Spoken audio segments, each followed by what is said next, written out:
أعزائي المشاهدين، أهلا وسهلا ومرحبا. متعودين كنتمنى تكونوا مزيانين إن شاء الله.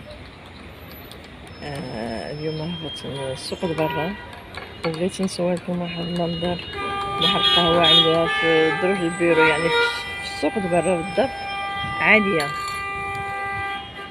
عاملة واحد المنظر زعما جات غزيولة.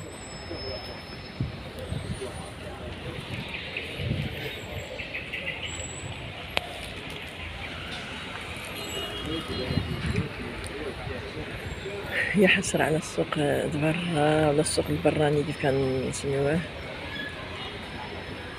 تا هو تبدل ديك الخاصة عملوها كبيرة وبدلو حوانيت هنايا، بدلو حوانيت هنايا. بحال دابا البيرو هذا اللي كنعيطو للبيرو، كنا كنعيطو للبيرو قبل، بدو فيه الحوانيت ديال الصناعة التقليدية، واحد كيعدل الجلد، سبيطار قديم هنا مستشفى، كاين التعاون الاسباني. المهم انا اللي بغيت نوريكم هو هذا المنظر اللي كيطلع لنا القهوة على السوق برا.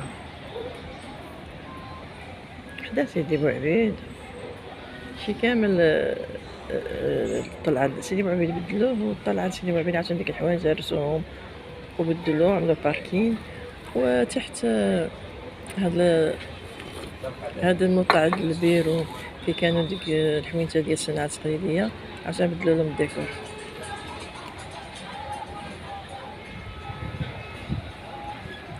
نتمنى يعجبكم.